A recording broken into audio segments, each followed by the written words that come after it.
Welcome everybody to another episode of Love Needs You To Live. This is your host Luvonachek, and as always, I will not keep you guys long, but I just want to give you a quick word. Look, let's be honest. At some point in our lives as a believer, whether you're a new believer or you're a believer who got some maturity behind you, you've probably looked at the life of a non-believer and you had some type of comparison. You probably looked at him and said, man, why is their life so easy? Why is my life so hard?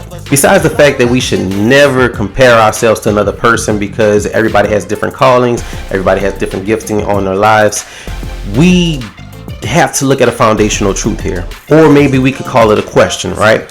What's more valuable, your soul or material things? Of course, the answer is your soul, right? So when you decide to give your life to Jesus Christ, the enemy knows that he has lost your spirit.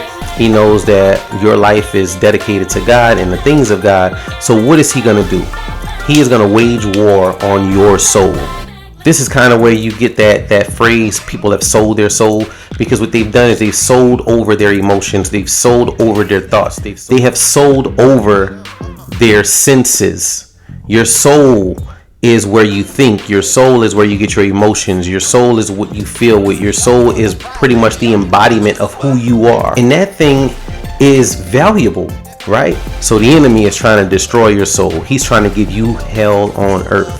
The non-believer doesn't necessarily have that problem because their soul is so tied up in their material things. Their soul is not necessarily bothered by the enemy because they think that this is normal life. The enemy doesn't have a need to influence their soul. He doesn't have a need to try to torment them to where it's visible. As a matter of fact, if the enemy tries to torment them to such a degree that it's noticeable, he might just make them run into the arms of God, and he don't want that. So the next time the thought crosses your mind of, man, why do they have it so easy, as it seems on the surface? Remember, the grass is never greener on the other side. But rejoice. Be encouraged that the enemy chose you to wage war against. That means that something about you is a threat. You know what it is? The threat is the fact that you actually have God living inside of you. The threat is that you have kingdom purpose. And the enemy wants to distract you more than anything by trying to conquer your soul. You are more than a conqueror through Jesus Christ. Now do me a favor. Go out there and be great. You shall live and not die. There's too many people that need the love that you have to offer. Be kind to people on purpose. And remember, love needs you to live.